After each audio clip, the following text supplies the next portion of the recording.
د عمران خان منافقت ته د محسن داور ځواب وایي افغانان د مرستې نه غواړي، صرف د مخیتوب پرېږده. پاتې جزئیات هم د ویډیو کې وګورئ او چینل سبسکرایب کړئ. پاکستان چې تل افغانانو سره د مخې کړې، له یوې خوا افغانانو سره د خواخوږي خبرې کوي، خو له بلې خوا بیا افغانانو ته کندې وباسي.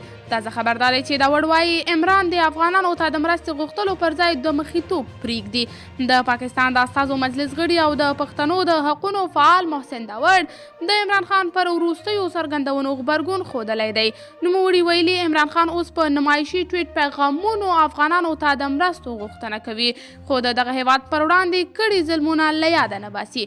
محسن داور وایي عمران که رښتیا هم له افغانانو سره خواخوږي لري، نو دوی ته د مرستو راټولولو پر ځای له د مخیتوب لاس په سر شي. هغه زیاته کړې چې پاکستان د افغانانو پر وړاندې خپله تګلاره بدله کړي او اجازه دې ورکړي چې افغانان خپل هیواد جوړ کړي. عمران خان په خپلو تازه څرګندونو کې یو ځل بیا له نړیوالې ټولنې غوښتي چې افغانستان کې د بشري ناورین د ختمولو په موخه خپلې مرستې ډېرې کړي، هغه څه چې محسن داور دوه مخیتوب بللی دی.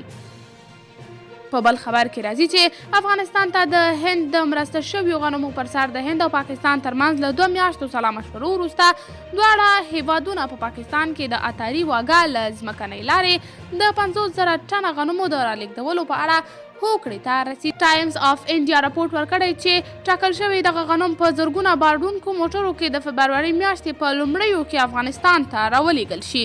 دغه رسنۍ د یکشنبې په ورځ د سلواغې په 3 نیټه راپورټ ورکړی چې ټاکل شوی د دغه مرسته شویو غنمو لومړی جوپه د راتلونکي میلادي میاشتې په 2مه اونۍ کې افغانستان ته راولېږل شي.